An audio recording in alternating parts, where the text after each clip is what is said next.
اللہ کی راہ میں مال دیتے تھے، خاص طور سے اہل بیت کو اور صحابہ کو بڑی فیاضی کے ساتھ مال دیتے تھے۔ علامہ ذہبی نقل کرتے ہیں سیر و اعلام النبلاء کی جلد نمبر 2 صفحہ نمبر 187 پر 187 پر کہ ایک مرتبہ حضرت امیر معاویہ نے حضرت عائشہ کے پاس 1,00,000 درہم بھیجے۔ حضرت عائشہ رضی اللہ تعالیٰ عنہ نے شام ہونے کے پہلے وہ سارے درہم اللہ کی راہ میں تقسیم کر دیے۔ اسی طریقے سے علامہ ابن عساکر الدمشقی کہتے ہیں تاریخ دمشق کی جلد نمبر 59 صفحہ نمبر 194 کے اندر کہ حضرت معاویہ رضی اللہ عنہ جب حضرت حسن ابن علی سے ملاقات کرتے تھے تو کہتے تھے مرحباً و اہلاً یبن رسول اللہ، یبن رسول اللہ، اے اللہ کے رسول کے بیٹے، اے اللہ کے رسول کے نواسے، آپ کو خوش آمدید کرتا ہوں، آپ کا ویلکم کرتا ہوں۔ وَإِذَا تَلَقَّى عبداللہ ابن الزبیر، اور جب حضرت عبداللہ ابن زبیر سے ملاقات کرتے تھے تو کہتے تھے مرحبا یبن عمت رسول اللہ، اے اللہ کے رسول کی پھوپھی کے بیٹے، میں تمہارا استقبال کرتا ہوں۔ اور حضرت حسن ابن علی کے بارے میں حضرت معاویہ نے حکم دیا کہ ان کو ہر سال 3,00,000 درہم دیے جائیں اور حضرت عبداللہ ابن زبیر کو 1,00,000 درہم دیے جائیں۔ یہ ان کو مخصوص ان کی طرف سے ایک تحفہ تھا حضرت حسن کے لیے، حضرت عبداللہ ابن زبیر کے لیے۔ حضرت معاویہ رضی اللہ عنہ کے مزاج میں جو بردباری تھی، جو حلم تھا ان کے اندر، برداشت کا جو مادہ تھا، وہ بھی ان کی کامیابی کی، اور عوام کے دلوں پر جو وہ راج کرتے تھے اس کی، خاص طور سے جب ملک شام کے وہ 20 سال تک گورنر تھے، حضرت عمر فاروق کے دور سے لے کر کے حضرت علی رضی اللہ عنہ کی شہادت کے بعد جب حضرت حسن نے ان کے ہاتھ پر بیعت کی، اس وقت تک 20 سال گورنر تھے، اور پھر 20 سال پورے اسلامی حکومت کے وہ فرما روا تھے، یعنی 40 سال حکومت کی، اور ان 40 سالوں میں وہ اپنی رعایا کے دلوں پر راج کرتے رہے۔ تو اس کی ایک بہت بڑی وجہ یہ تھی کہ اللہ تعالیٰ نے ان کو صفت حلم سے نوازا تھا، بہت حلیم تھے، بہت بردبار تھے، بہت قوت برداشت ان کی بہت مضبوط تھی۔ حضرت عبداللہ ابن عمر کہتے ہیں، اور یہ روایت بھی تاریخ دمشق کی ہے، کہتے ہیں کہ معاویہ من احلم الناس، معاویہ لوگوں میں سب سے زیادہ حلیم ہیں، بردبار ہیں۔ تو پوچھا گیا کہ اے ابو عبد الرحمن، ابو بکر رضی اللہ عنہ کے بارے میں آپ کا کیا کہنا ہے؟ تو حضرت عبداللہ ابن عمر نے کہا کہ ابو بکر خیر من معاویہ، حضرت ابو بکر کا مقام بہت اونچا ہے، وہ بہتر ہے حضرت معاویہ سے۔ ومعاویہ من احلم الناس، لیکن حضرت معاویہ کے اندر دوسری کوالٹی ہے، حلم کی کوالٹی، وہ بہت حلیم ہیں۔ یہ اعتراف کون کر رہا ہے؟ انہی کے دور کی ایک مشہور شخصیت کر رہی ہے، حضرت عبداللہ ابن عمر صحابی رسول کر رہے ہیں۔ حضرت ابو بکر صدیق کے دور میں اگر ہم بات کریں، حضرت معاویہ رضی اللہ عنہ یعنی جنگی مہمات میں، جہاد میں شرکت کرتے تھے، اپنے بھائی یزید بن ابی سفیان رضی اللہ عنہ کی قیادت میں مرتدین سے، جو لوگ مرتد ہو گئے تھے، ان سے جو لڑائی ہوئی تھی جس کو جنگ یمامہ کہا جاتا ہے، اس لڑائی میں حضرت معاویہ شامل ہوئے تھے۔ اور یہاں میں ایک بات کی وضاحت کر دوں کہ رسول اکرم صلی اللہ علیہ وسلم کی زندگی میں غزوہ حنین میں بھی حضرت معاویہ شامل ہوئے تھے۔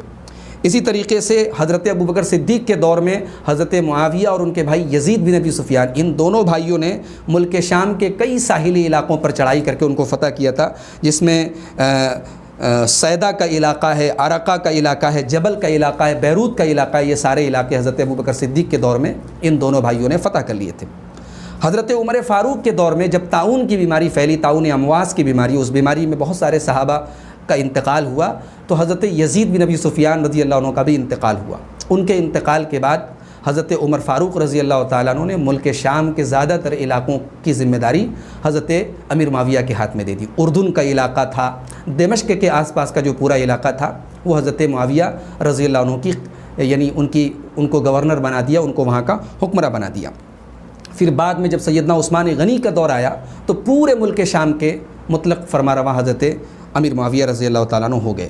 سن 35 ہجری میں جب حضرت عثمان غنی رضی اللہ عنہ کی دردناک شہادت ہوئی تو ان کے قاتلوں سے قصاص لینے کے معاملے میں حضرت امیر معاویہ رضی اللہ عنہ کے بیچ میں اور حضرت علی کے بیچ میں اختلاف ہوا، اور اختلاف اتنا بڑھا کہ جو آگے چل کر کے جنگ صفین میں بدل گیا، اور جنگ جمل بھی اسی اختلاف کے نتیجے میں ہم کہہ سکتے ہیں کہ جنگ جمل ہوئی۔ ان دونوں جنگوں کے بارے میں ہمارا کیا موقف ہے اور یہ جنگیں کیوں ہوئیں، اس پر انشاءاللہ ہم کل گفتگو کریں گے۔ بہرحال حضرت علی کے پورے دور میں، یعنی جو 5 سال کا ان کا دور تھا، سیدنا علی کے بیچ میں اور سیدنا امیر معاویہ کے بیچ میں اختلاف رہا، جنگ رہی، اور اس کے بعد سن 40 ہجری میں جب رمضان میں حضرت علی رضی اللہ عنہ کو ایک خارجی عبد الرحمن ابن ملجم نے شہید کیا، اور اس کے بعد حضرت حسن رضی اللہ عنہ کو خلیفہ منتخب کیا گیا، تو 6 مہینے کے بعد پھر جب دونوں کے درمیان جنگ کے حالات تھے، حضرت حسن رضی اللہ عنہ نے بڑی سوجھ بوجھ سے کام لیتے ہوئے جنگ کو ختم کیا، صلح کا اعلان کیا اور حضرت امیر معاویہ کے ہاتھ پر صلح کیا، اور اس طریقے سے حضرت امیر معاویہ رضی اللہ عنہ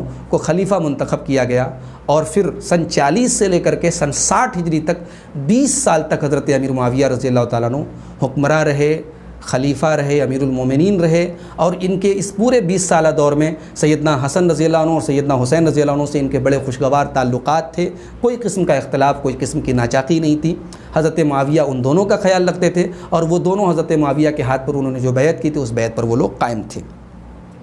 رجب سن 60 ہجری میں حضرت امیر معاویہ رضی اللہ تعالیٰ عنہ کا انتقال ہوا، 78 سال کی عمر تھی۔ انتقال کے پہلے، وفات کے پہلے حضرت امیر معاویہ رضی اللہ تعالیٰ عنہ نے خوش نیتی کی بنیاد پر، نیک نیتی کی بنیاد پر، اور یہ سوچ کر کہ میرے بعد امت کے اندر وہ اختلاف اور انتشار پیدا نہ ہو جو حضرت علی اور حضرت معاویہ کے درمیان جب جنگیں ہوئی تھی فتنہ پروروں کی سازشوں سے، وہ جو خون خرابہ کا ایک ماحول بنا تھا اور جن بلوائیوں اور فسادیوں نے سیدنا عثمان غنی کو شہید کیا، وہ فسادی پھر کہیں حکومت پر غالب نہ آ جائیں، اور امت کا جو شیرازہ بڑی مشکل سے یعنی اکٹھا ہوا تھا حضرت معاویہ کے دور میں، وہ پھر منتشر نہ ہو جائے۔ یہ تمام باتیں سوچ کر کے اور بڑے بڑے صحابہ کے مشورے کے بعد حضرت امیر معاویہ رضی اللہ عنہ نے اپنے بیٹے یزید بن معاویہ کو اپنی زندگی میں ہی ولی عہد منتخب کیا، اور یہ نہیں ان کا کوئی ذاتی فیصلہ نہیں تھا، اس پر جو اس وقت کے بڑے بڑے اکابر صحابہ موجود تھے، 3-4 لوگوں کے نام جو تاریخ ہمیں بتاتی، ان کو چھوڑ کر کے باقی تمام لوگوں نے حضرت امیر معاویہ کے اس فیصلے سے اتفاق کیا۔ تو جو لوگ حضرت معاویہ کے بارے میں لان تان کرتے ہیں یا یہ کہتے ہیں کہ انہوں نے اپنے بیٹے کو خلافت کے لیے منتخب کر کے قیصر و کسریٰ کا طریقہ ایجاد کیا، وہ گویا ایک صحابی رسول کی نیت پر حملہ کرتے ہیں۔ ہم یہ نہیں کہتے کہ یزید بن معاویہ کو انہوں نے جو سلیکٹ کیا، ولی عہد بنایا، ان کا یہ فیصلہ آگے چل کر کے بالکل پوری طریقے سے صحیح ثابت ہوا۔ یقیناً اس فیصلے کے کچھ مضر اثرات بھی مرتب ہوئے، واقعہ کربلا جیسا دردناک حادثہ بھی پیش آیا، واقعہ ہرہ پیش آیا، وہ تمام باتیں ہوئیں، لیکن ہمیں یہ بات یاد رکھنی چاہیے کہ حضرت امیر معاویہ کے دور میں ایسا کوئی معاملہ نہیں تھا، اور انہوں نے خالص اللہ تبارک و تعالیٰ کو حاضر، اللہ تبارک و تعالیٰ، نعوذ باللہ، اللہ تبارک و تعالیٰ کا ڈر اپنے دل میں رکھتے ہوئے انہوں نے اپنے بیٹے کو ولی عہد منتخب کیا امت کو بچانے کے لیے۔ اگر ہم حضرت امیر معاویہ کی نیت پر حملہ کرتے ہیں اور یہ کہتے ہیں نعوذ باللہ کہ انہوں نے اپنے بیٹے کی محبت میں یہ فیصلہ کیا، تو یہ بہت بڑی بات ہے۔ ایک صحابی رسول کی نیت پر ہم حملہ کر رہے ہیں، جبکہ صحابہ کرام کے بارے میں ایسا سوچنا اور ان کی نیت پر حملہ کرنا یہ بھی ایک گناہ ہے۔ حضرت امیر معاویہ رضی اللہ عنہ کے اگر ہم فضائل کی بات کریں ناظرین، تو ان کے فضائل میں بہت بڑی فضیلت یہ ہے کہ اللہ کے رسول کی وہ پیشن گوئی جو آپ نے کہی تھی کہ میری امت کا پہلا لشکر جو سمندر میں جہاد کرے گا، جو سمندر میں غزوہ کرے گا، اس لشکر کے تمام سپاہی اور اس لشکر کے تمام شرکاء مغفور لہو ہیں، وہ بشارت حضرت امیر معاویہ کے ہاتھوں پوری ہوئی۔ اور حضرت عثمان غنی کے دور میں حضرت امیر معاویہ رضی اللہ عنہ نے پہلا بحری بیڑا تیار کیا۔ آئیے پہلے وہ روایت دیکھتے ہیں۔ یہ روایت آپ کو ملے گی صحیح بخاری کی 2636 اور صحیح مسلم کی 5925 نمبر کی حدیث ہے۔ حضرت انس بن مالک روایت کرتے اپنی خالہ ام حرام بنت ملحان سے، جو حضرت عبادہ ابن صامت کی اہلیہ ہیں اور اللہ کے رسول صلی اللہ علیہ وسلم کی یہ محرم رشتہ دار ہیں، اللہ کے رسول کا ان کے گھر میں آنا جانا تھا۔ کہتی ہیں کہ نام النبی صلی اللہ علیہ وسلم یومن قریبا منی، ایک دن اللہ کے نبی صلی اللہ علیہ وسلم میرے گھر میں لیٹے ہوئے تھے، آرام فرما رہے تھے۔ ثم استيقظ يبتسم، اللہ کے نبی صلی اللہ علیہ وسلم کی نیند کھلی، آپ بیدار ہوئے، آپ مسکرا رہے تھے۔ تو میں نے پوچھا کہ اللہ کے رسول آپ کیوں مسکرا رہے ہیں؟ تو آپ نے فرمایا کہ اناس من امتی عرضوا علیہ، میری امت کے کچھ لوگ میرے اوپر پیش کیے گئے، یرکبون ھذا البحر الاخضر، جو سمندر میں سواری کریں گے، کالملوک علی الاسرہ، جیسے بادشاہ اپنے تخت پر بیٹھتے ہیں ویسے وہ سمندر میں سواری کریں گے۔ قالت فادعوا اللہ ان یجعلنی منہم، حضرت ام حرام نے کہا کہ اے اللہ کے رسول آپ دعا کیجئے کہ اللہ تعالیٰ ان لوگوں میں سے مجھے بھی کر دے۔ اس کے بعد کہتی ہے کہ پھر اللہ کے رسول صلی اللہ علیہ وسلم سو گئے، پھر آپ کی نیند کھلی، پھر مسکرا رہے تھے، پھر میں نے پوچھا کیوں مسکرا رہے ہیں؟ تو اللہ کے رسول نے فرمایا کہ میں نے ایک دوسرا گروہ اپنی امت کا دیکھا جو سمندر میں حملہ کرے گا، سمندر میں سواری کرے گا۔ تو حضرت ام حرام نے کہا کہ اے اللہ کے رسول آپ دعا کیجیے کہ اللہ اس لشکر میں بھی مجھے شامل کر دے۔ اللہ کے نبی نے فرمایا کہ انت من الاولین، تم پہلے لشکر میں شامل ہو جاؤ گی۔ کہتے ہیں راوی کہتے ہیں فخرجت مع زوجها عبادۃ بن الصامت غازیا، حضرت عبادہ ابن صامت کے ساتھ ان کی یہ جو اہلیہ تھیں حضرت ام حرام، یہ اس پہلے غزوے میں شامل ہوئیں۔ ما رکب المسلمون البحر مع معاویہ، حضرت امیر معاویہ کے زیر قیادت جو پہلا لشکر سمندر میں روانہ ہوا تھا۔ فلما انصرفوا من غزوتهم، جب اس لشکر سے لوگ واپس آنے لگے اور ملک شام کے ساحل پر ان کا یہ لشکر اترا ہے، فقربت الیہا دابہ، تو ام حرام رضی اللہ تعالیٰ عنہ کی سواری ان کے قریب کی گئی تاکہ وہ سواری پر سوار ہو جائے، فصرعتها، تو سواری نے ان کو گرا دیا، گر پڑی وہ، فماتت، اور ان کا انتقال ہو گیا۔ تو حضرت ام حرام کے بارے میں اللہ کے نبی کی وہ پیشن گوئی پوری ہوئی، پہلے لشکر میں وہ شامل ہوئیں اور ان کا پھر انتقال بھی ہو گیا۔ اس حدیث کی شرح میں حافظ ابن حجر نے اور دیگر بہت سارے محدثین نے یہ بات نقل کی ہے کہ یہ حدیث حضرت امیر معاویہ کی بہت بڑی منقبت اور فضیلت ہے کہ وہ پہلا بحری لشکر انہی کے زیر قیادت گیا تھا، انہی کی وہی اس لشکر کے کمانڈر تھے، اور اس بشارت کے یقیناً جو ہے وہ حقدار ہیں۔ اسی طریقے سے آپ دیکھیں ترمذی کی 3843 نمبر کی حدیث ہے، اور مسند احمد کی 17929 نمبر کی صحیح حدیث ہے۔ حضرت عمیر ابن سعد یہ حمص کے گورنر تھے، حضرت عمر فاروق نے ان کو معزول کر کے، ان کو ہٹا کر کے ان کی جگہ حضرت امیر معاویہ کو جب حمص کی قیادت اور حمص کا گورنر ان کو بنایا، تو لوگوں نے حضرت امیر معاویہ کے بارے میں کچھ بری باتیں کہیں۔ تو حضرت عمیر ابن سعد نے، جن کی جگہ حضرت معاویہ کو وہ عہدہ ملا تھا، انہوں نے کہا کہ لا تقولوا، معاویہ کے بارے میں کوئی ایسی غلط بات مت کہو، ان کا جب بھی ذکر کرو بھلائی کے ساتھ کرو، کیونکہ میں نے اللہ کے پیارے رسول صلی اللہ علیہ وسلم کو یہ فرماتے ہوئے سنا ہے، اللہم اجعلہ ہادیا مہدیا واہد بہ، اے اللہ تو معاویہ کو ہدایت دینے والا بنا دے، ہدایت یافتہ بنا دے، اور ان کے ذریعے تو لوگوں کو ہدایت عطا فرما۔ تو یہ حضرت امیر معاویہ ہے۔ حضرت امیر معاویہ کے بارے میں عبداللہ ابن مبارک کا ایک جملہ بہت پیارا ہے، یاد رکھیے اس کو، حافظ ابن کثیر نے البدایہ والنہایہ کے اندر نقل کیا ہے، کہتے ہیں کہ معاویۃ عندنا محنۃ، حضرت عبداللہ ابن مبارک کہہ رہے ہیں کہ حضرت امیر معاویہ ہم لوگوں کے نزدیک ایک کسوٹی ہیں، ہم لوگ ان کو ایک کسوٹی سمجھتے ہیں۔ فمن رأیناہ ینظر الیہ شزرا اتہمناہ علی القوم، جو حضرت معاویہ کو غلط نظر سے دیکھتا ہے، ہم سمجھ جاتے ہیں کہ وہ صحابہ کے بارے میں اچھی رائے نہیں رکھتا، اس کو صحابہ کے بارے میں ہم غلط سمجھتے ہیں، جو حضرت معاویہ پر لعن طعن کرے یا ان کو غلط نظر سے دیکھے۔ گویا حضرت امیر معاویہ وہ دروازہ ہیں کہ اگر ہم نے اس کو چاک کر دیا، اگر ہم نے حضرت معاویہ پر لعن طعن نعوذ باللہ شروع کر دیا، تو پھر زبانیں کھلتی چلی جائیں گی اور دیگر صحابہ کے بارے میں بھی لوگ بدزبانی کریں گے۔ حضرت عبداللہ ابن مبارک بہت بڑے تابعی ہیں اور محدث ہیں، ان سے پوچھا گیا کہ ایہما افضل، کون افضل ہے، حضرت معاویہ ابن ابی سفیان افضل ہیں یا حضرت عمر بن عبدالعزیز افضل ہیں؟ حضرت عمر ابن عبدالعزیز جن کے عدل کا اور جن کے صالح اور نیک ہونے کا تمام لوگ اعتراف کرتے ہیں، اور ایک طرف حضرت معاویہ ہیں جن کے خلاف بہت سارے پروپیگنڈے کیے گئے ہیں۔ تو ان دونوں شخصیات میں آپ کس کو بہتر سمجھتے ہیں؟ کس سے پوچھا گیا؟ عبداللہ ابن مبارک سے۔ یہ بات ہم سب کو یاد رکھنی چاہیے کہ وہ اس دور کی ہستیاں ہیں جنہوں نے اس دور کے حالات کو ہم سے زیادہ جانا تھا، سنا تھا اور سمجھا تھا۔ ہمارے پاس جو روایتیں آ رہی ہیں وہ 1400 سال بعد آ رہی ہیں، ان کے پاس جو باتیں پہنچی ہوں گی 100 سال، 125 سال کے اندر کی باتیں ہیں، 50 سال کے اندر کی باتیں ہیں۔ تو عبداللہ ابن مبارک کیا رائے دے رہے ہیں سنیے، کہتے ہیں کہ ان الغبار الذی دخل فی انف معاویہ مع رسول اللہ صلی اللہ علیہ وسلم افضل من عمر بألف مرۃ، کہتے ہیں کہ حضرت معاویہ رضی اللہ تعالیٰ عنہ نے اللہ کے رسول کے ساتھ جب جہاد کیا تھا، اور جہاد کے دوران ان کے ناک میں جو غبار بیٹھ گیا تھا، وہ غبار بھی حضرت عمر بن عبدالعزیز سے بہتر ہے۔ وہ دھول اور ان کے ناک میں بیٹھا ہوا وہ جو ڈسٹ ہے اللہ کے رسول کے ساتھ جہاد کرتے ہوئے، وہ عمر بن عبدالعزیز سے 1000 مرتبہ افضل ہے۔ یہ ہے ایک صحابی کی شان۔ آج ہماری زبانیں بے لگام ہیں صحابہ کے بارے میں، آج ہماری زبانیں بے لگام ہیں حضرت امیر معاویہ کے بارے میں، تاریخ کی روایات کی بنیاد پر۔ غور کریں آپ کہ حضرت امیر معاویہ کے بارے میں اس دور کی ایک شخصیت کہہ رہی ہے کہ حضرت امیر معاویہ اللہ کے رسول کے صحابی ہیں، رسول اکرم کے ساتھ جہاد کیا ہے، اور عمر بن عبدالعزیز جیسا خلیفہ راشد، جن کو خلیفہ راشد کہا جاتا ہے، اور یعنی حضرت حسن کے 6 مہینے کی خلافت چونکہ بہت لمبا پیریڈ نہیں تھا، اس لیے حضرت عمر بن عبدالعزیز کو 5واں خلیفہ راشد کہا جاتا ہے۔ ایسی شخصیت کے مقابلے میں حضرت عبداللہ ابن مبارک کہہ رہے ہیں کہ حضرت معاویہ کی ناک کا غبار بھی ان سے بہتر ہے۔ اور آگے بڑھیے،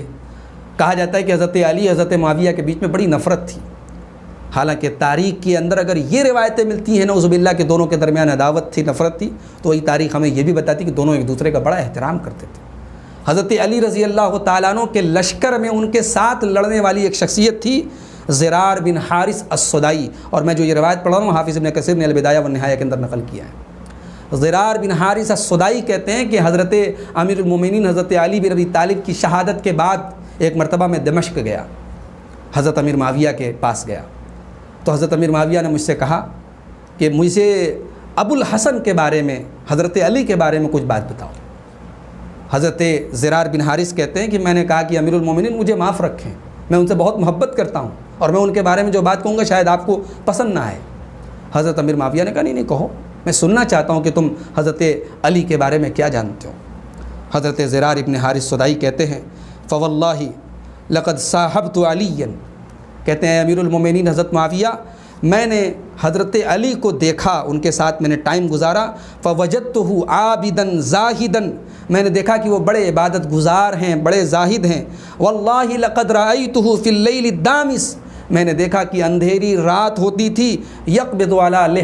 لحیتہ، حضرت علی رضی اللہ تعالیٰ عنہ اپنی داڑھی کو اپنے ہاتھ سے پکڑتے تھے اور کہتے تھے یا دنیا یا دنیا، اے ذلیل اور حقیر دنیا، طلقتک ثلاثا، میں نے تجھے 3 طلاق دے دی ہے،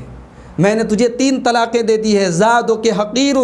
اے دنیا تیرا توشہ، تیرا زاد راہ بہت کم ہے۔ وعمرک قصیر، تیری عمر بہت تھوڑی ہے۔ وسفرک طویل، تیرا سفر بہت لمبا ہے۔ آہ من قلت الزاد وبعد السفر ولقاء الموت، ہائے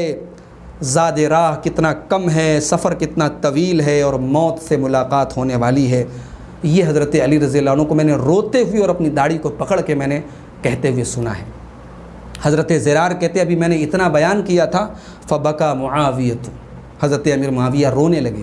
حتی تغیر علی جلسائہ، یہاں تک کہ ان کے چہرے کی رنگت بدل گئی، وسالت بالدموع لحیتہ،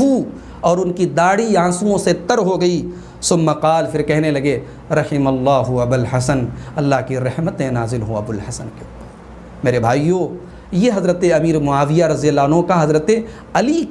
کے زہد اور تقویٰ کا حال سن کر کے یہ ان کا اپنا حال ہے۔ یہ اللہ سے ڈرو میرے بھائیوں، ان شخصیات کے بارے میں زبان درازی کرنے سے پہلے انہوں نے رسول اکرم کے اوپر یہ لوگ ایمان ہی نہیں لائے، رسول کا دیدار کیا ہے، رسول سے ملاقات کی اور ساری زندگی ایمان پر رہے ہیں۔ یہ ان صحابہ میں سے ہیں جن کو اللہ نے قرآن میں رضی اللہ عنہم ورضوا عنہ کہا ہے۔ ہم تاریخ کی کچی پکی روایات کی بنیاد پر یا اہل بیت کی محبت میں غلو کے نام پر ہم ان صحابہ کرام کو لعن طعن کریں تو پھر تو وہ لوگ بھی صحیح ثابت ہو جائیں گے جو اہل بیت کی محبت کے نام پہ حضرت ابو بکر و عمر کو بھی نعوذ باللہ برا کہتے ہیں، حضرت عائشہ کو بھی برا کہتے ہیں۔ یاد رکھیں، ہم اہل بیت رسول سے بھی محبت کرتے ہیں اور اصحاب رسول سے بھی محبت کرتے ہیں۔ ہمارا عقیدہ وہی ہے جو امام طحاوی نے سلف صالحین کا عقیدہ بیان کیا ہے کہ وَنُحِبُّ أَصْحَابَ رسول اللہ، ہم اللہ کے رسول کے تمام صحابہ سے محبت کرتے ہیں۔ وَلَا نُفْرِطُ فِي حُبِّ أَحَدٍ مِّنْهُمْ، اور کسی صحابی کے محبت میں ہم غلو نہیں کرتے۔ وَلَا نَتَبَرَّأُ مِنْ أَحَدٍ مِّنْهُمْ، اور کسی صحابی پر ہم تبرہ نہیں کرتے، کسی صحابی سے برات کا اظہار نہیں کرتے۔ وَنُبْغِضُ مَنْ يُبْغِضُهُمْ، اور جو صحابہ سے بغض رکھے ہم اس سے بغض رکھتے ہیں۔ وَبِغَيْرِ الْخَيْرِ يَذْكُرُهُمْ، جو صحابہ کا ذکر غلط انداز میں کرے ہم ایسے آدمی سے بغض رکھتے ہیں۔ وَلَا نَذْكُرُهُمْ إِلَّا بِخَيْرٍ، ہم صحابہ کا ذکر ہمیشہ بھلائی کے ساتھ کرتے ہیں۔ وَحُبُّهُمْ دِينٌ وَإِيمَانٌ وَإِحْسَانٌ، صحابہ کی محبت دین ہے، ایمان ہے، احسان ہے۔ وَبُغْضُهُمْ كُفْرٌ وَنِفَاقٌ وَطُغْيَانٌ، اور صحابہ سے بغض رکھنا یہ کفر ہے، یہ منافق کی نشانی ہے، یہ سرکش کی نشانی ہے۔ تو میرے بھائیوں، حضرت امیر معاویہ رضی اللہ تعالیٰ عنہ کی پوری زندگی اسلام کے لیے جہاد کرنے میں، رسول اکرم کی محبت میں، اسلام کی خدمت میں گزری ہے۔ حضرت علی رضی اللہ عنہ سے بے شک ان کا اختلاف ہوا ہے، وہ ایک تاریخ کا ایک دور رہا ہے، لیکن ہمارا اور آپ کا یہ کام نہیں ہے کہ ہم ان اختلافات کو جو ہے ہم ان کو کوڑے دیں اور اس کی بنیاد پر ہم ان شخصیات پر کیچڑ اچھالیں۔ ہمیں تو قرآن نے وہ طریقہ سکھایا ہے۔ اللہ نے قرآن کے 28ویں پارے میں فرمایا والذین جاءوا من بعدهم یقولون ربنا اغفر لنا ولإخواننا الذین سبقونا بالایمان ولا تجعل فی قلوبنا غلا للذین آمنوا ربنا انک رؤوف رحیم۔ جو لوگ بعد میں آئے ان کا کام بس اتنا ہے کہ وہ یہ دعا کرے کہ اے ہمارے رب تو ہمیں بھی بخش دے اور ہم سے پہلے ان لوگوں کو بخش دے جو پہلے ایمان لائے، اور ہمارے دلوں میں ان کے خلاف کوئی کینہ اور کپٹ نہ ہو۔ یہ ہم سے پہلے کے تمام ایمان والوں کے بارے میں یہ بات ہے، تو سوچو وہ صحابہ جن کی جنت کی بشارت پر قرآن کی آیات اور اللہ کے رسول کی حدیث موجود ہے، ان کے بارے میں تو یہ آیت یا یہ بات بدرجہ اولا فٹ ہوتی ہے۔ اسی لیے آپ دیکھیں حضرت عمر بن عبدالعزیز رحمۃ اللہ علیہ سے پوچھا گیا کہ صحابہ کے درمیان جو فتنے ہوئے، جو حادثے ہوئے، جو جنگیں ہوئیں، ان کے بارے میں آپ کا اوپینین کیا ہے، آپ کی رائے کیا ہے جو جنگیں ہوئیں؟ تو حضرت عمر بن عبدالعزیز نے فرمایا کہ دیکھو کہ یہ جو جنگیں ہوئیں سلم اللہ منہا سیوفنا من دمائہم، اللہ تبارک و تعالیٰ نے ان جنگوں میں ہمیں تلوار چلانے سے بچا لیا، ہم اس خون خرابے میں ہم شامل نہیں ہوئے۔ فلماذا لا نسلم السنتنا من الخوض فیہا، جب ہمارے ہاتھ بچ گئے ان لڑائیوں میں شامل ہونے سے، اللہ نے ہمارے ہاتھوں کو بچا لیا، اس خون خرابے میں ہم شامل نہیں ہوئے، تو اپنی زبانوں کو ہم ان کے بارے میں بات کر کے کیوں آلودہ کریں؟ وہ ان کے معاملات تھے، اللہ تعالیٰ کے ہاں وہ جواب دیں گے ان کے درمیان اختلاف کیوں ہوا، جنگیں کیوں ہوئیں۔ ہم ان اختلاف اور جنگوں کی بنیاد پر نعوذ باللہ حضرت علی کے بارے میں کوئی فیصلہ کریں، حضرت معاویہ کے بارے میں کوئی فیصلہ کریں، حضرت طلحہ کے بارے میں کوئی فیصلہ کریں، ہمیں اور آپ کو اس کا رائٹ نہیں ہے میرے بھائیوں۔ یقیناً اختلاف ہوا تھا، جنگیں ہوئی تھی، وہ تاریخ کی ایک بڑی کڑوی اور تلخ حقیقت ہے، اس کا انکار نہیں کیا جا سکتا، مگر جو اہل سنت والجماعت کا اوپینین ہے، جو متفقہ اہل سنت والجماعت کا عقیدہ ہے کہ الامساک عما شجر بین الصحابہ، صحابہ کے درمیان جو جنگیں ہوئیں ان کے بارے میں خاموش رہا جائے، اپنی زبانوں کو لگام دی جائے، ان کی بنیاد پر کسی بھی صحابہ کرام کی جماعتوں میں سے کسی بھی جماعت کے بارے میں کوئی غلط بات نہ کہی جائے۔